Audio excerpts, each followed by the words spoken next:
Le sablier est déjà retourné. Un départ percutant, direct et introspectif.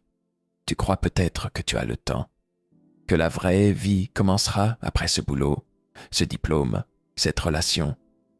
Mais laisse-moi te dire une vérité brutale. Le sablier est déjà retourné.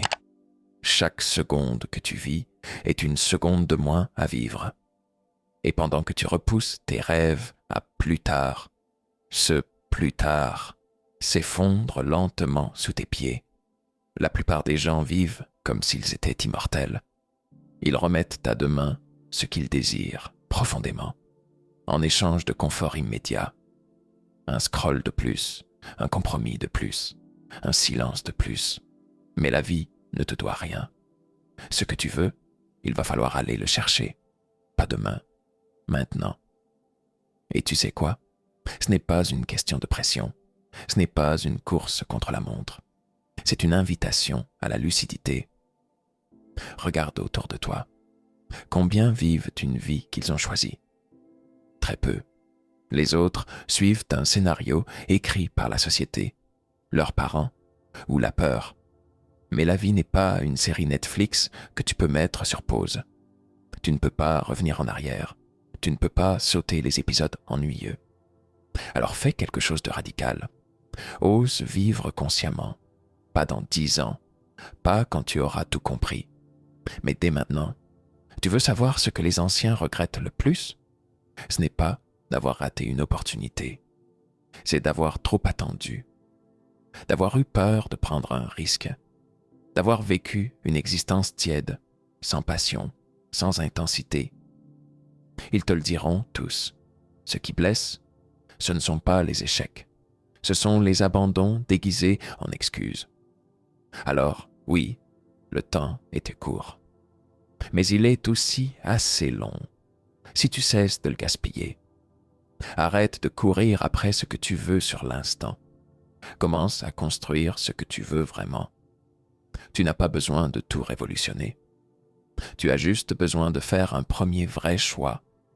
Un choix à toi.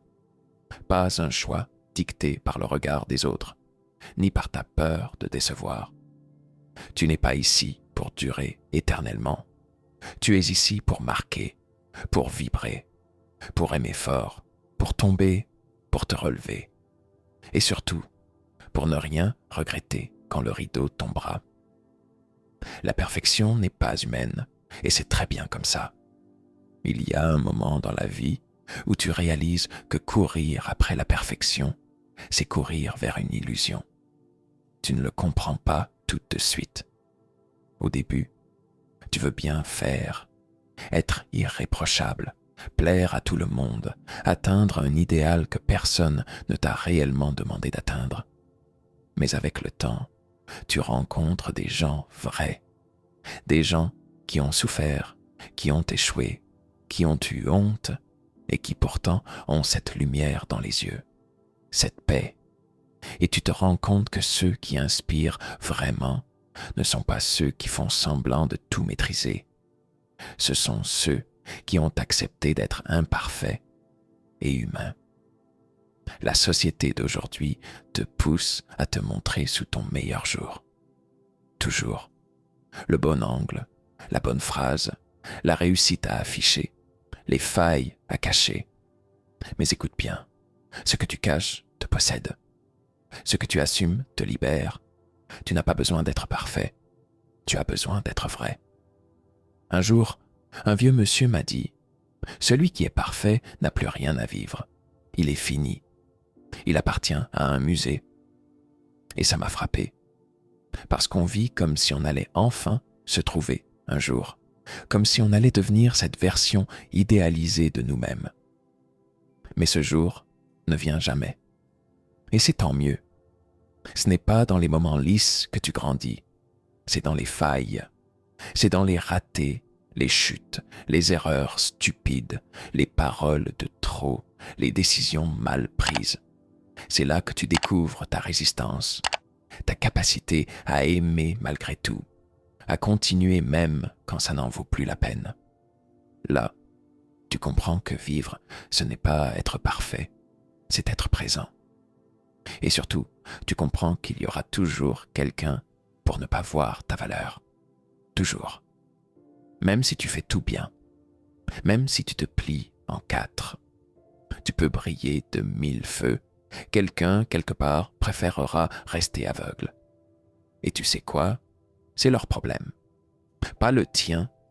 Tu ne vis pas pour être aimé de tous.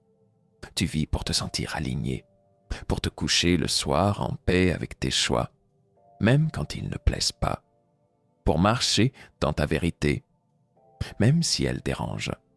Alors arrête de chercher à entrer dans un moule. Les moules sont faits pour produire des copies, pas des destins. Ose être celui ou celle qui déroute. Ose l'authenticité, même quand elle n'est pas confortable, parce que c'est là que naît le respect. Et surtout, c'est là que naît la liberté. Tu veux savoir ce qui rend une personne inoubliable? Ce n'est pas sa perfection. C'est sa capacité à rester vrai, même dans un monde qui lui dit de se déguiser. Sois reconnaissant et libre. Regarde autour de toi. Respire. Rien qu'aujourd'hui, tu as probablement vécu ce que quelqu'un d'autre considère comme un miracle. Une douche chaude, un toit, des jambes qui marchent, un repas chaud. Et pourtant, combien de fois t'es-tu arrêté pour le remarquer, pour simplement dire merci à la vie? La gratitude, ce n'est pas un hashtag, ce n'est pas un exercice du dimanche soir, c'est un art. L'art de voir l'abondance là où d'autres ne voient que la routine. Et cet art, il change tout. Il transforme le quotidien le plus banal en quelque chose de profond. Il te libère. Parce que le jour où tu es capable d'être reconnaissant pour ce que tu as déjà, tu cesses d'être prisonnier de ce que tu n'as pas encore. Les anciens le savent. Ceux qui ont tout vu, tout vécu. Ils ne parlent pas en termes de possession ou de gloire. Ils te diront qu'ils regrettent de ne pas avoir passé plus de temps avec leurs proches, de ne pas avoir écouté plus souvent le chant du vent ou le silence d'un matin tranquille. Et si tu écoutes bien, ils ne regrettent jamais ce qu'ils ont manqué. Ils regrettent ce qu'ils n'ont pas assez apprécié.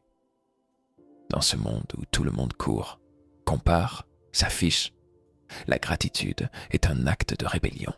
Oui, de rébellion. Parce qu'elle te ramène ici, maintenant.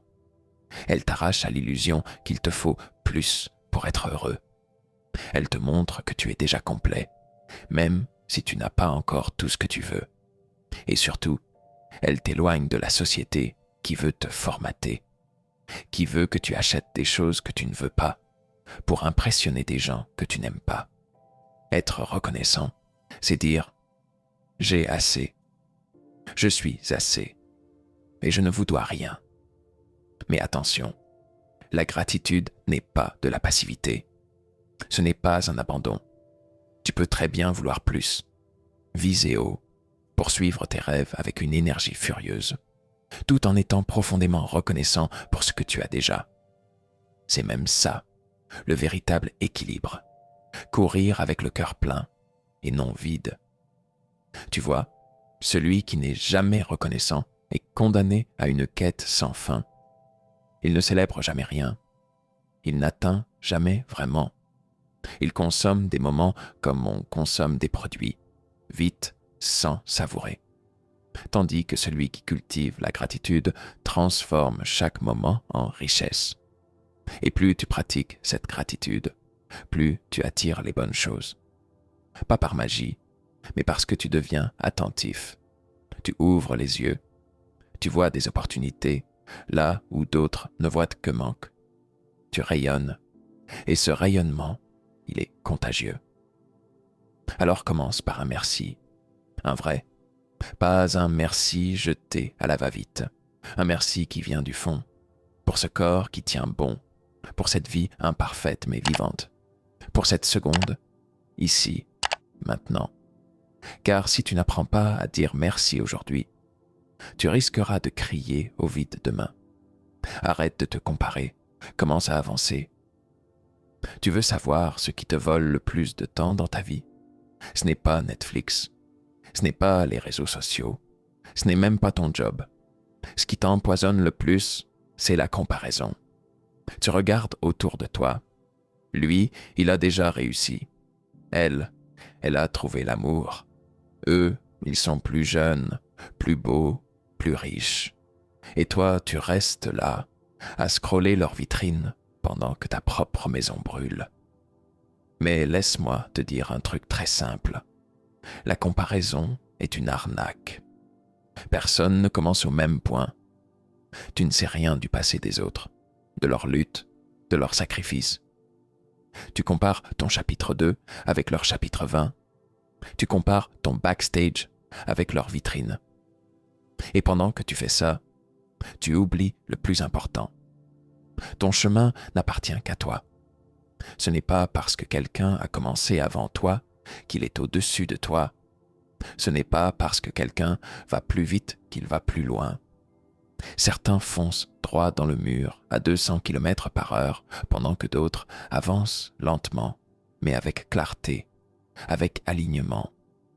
Tu veux vraiment échanger ta vie contre une autre? Ou tu veux juste vivre la tienne à fond? Il faut que tu comprennes une chose essentielle. Tu n'as rien à prouver à personne. Zéro. Ta valeur ne se mesure ni en likes, ni en diplômes, ni en revenus. Ta valeur, c'est ce que tu construis intérieurement. Ta résilience, tes valeurs, tes choix dans l'ombre, quand personne ne regarde. Tu veux avancer? Alors ferme la porte à la comparaison. Ferme-la à double tour. Chaque minute passée à regarder ce que font les autres, c'est une minute de moins pour construire ta propre vie. Et le pire, c'est que cette habitude devient un poison doux. Tu ne t'en rends même plus compte, mais tu t'éteins à petit feu. Concentre-toi, sur ton rythme, sur tes progrès, même minuscules. Si tu veux vraiment t'élever, ne regarde pas ceux qui sont devant toi pour te flageller. Entoure-toi de gens qui t'inspirent à être meilleur, pas de gens que tu envies en silence. C'est une différence fondamentale.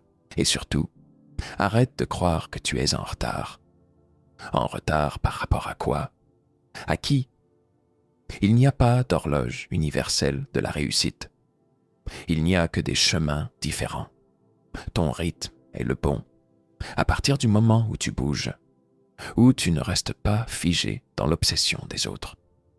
Avance, même si c'est lent, même si c'est chaotique, même si personne ne comprend, parce qu'à la fin, ce ne sont pas ceux que tu as regardés qui compteront. Ce sera ce que toi, tu auras osé construire. Ton chemin, ton œuvre, ton impact. Quand le monde pleurera, que toi, tu souris, un jour, tu partiras. Ce n'est pas un avertissement, c'est une promesse. Rien ne dure, pas même toi.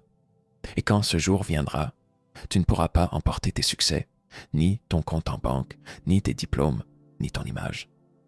Il ne restera que ce que tu auras gravé dans les cœurs. Tu crois que les gens parleront de ce que tu as accompli? Non. Ils parleront de ce que tu as été, de comment tu les as fait se sentir, de ta chaleur, de ta bonté, de ta présence. Ils se souviendront de ton rire qui sonnait vrai, de tes silences qui savaient t'écouter, de cette façon que tu avais de rendre le monde un peu plus doux. C'est ça le vrai héritage. La vie n'est pas une ligne droite, c'est un cercle. Ce que tu donnes revient, ce que tu offres te façonne. Tu peux tout perdre, sauf la trace que tu laisses dans le cœur des autres. Et cette trace, elle ne dépend ni de ta beauté, ni de ta puissance, ni de ton intelligence. Elle dépend de ta sincérité. Alors, aime, mais aime fort. Ne retiens pas ton affection pour plus tard. Dis les mots maintenant. Prends les mains maintenant. Écoute sans téléphone, sans distraction, sans condition. Sois là, tout entier. Parce que les derniers souvenirs qu'ils garderont de toi, ce seront des sensations, une présence, une aura. Et toi, vis de telle manière que lorsque ce sera ton tour, tu puisses sourire. Pas parce que tu as tout eu, mais parce que tu as tout donné. parce que tu as vécu avec sens, avec flamme, avec vérité, que tu as embrassé ta vulnérabilité comme une force, que tu as pardonné quand c'était difficile, et que tu as dit « je t'aime » sans fierté mal placée. Tu veux une dernière leçon? Alors écoute bien. Va à des funérailles tant que tu es vivant. Pas pour pleurer, pas pour compatir, mais pour apprendre. Tu y verras que les gens ne parlent jamais des possessions. Ils parlent des regards, des souvenirs, de l'âme. Et là, tu comprendras ce que tu dois vraiment construire. Car au fond, le but n'est pas d'être immortel. Le but, c'est de vivre de telle manière qu'on se souvienne de toi longtemps après ton dernier souffle. Et si tu réussis cela, alors, quand le monde pleurera ta perte, toi, quelque part, tu souriras.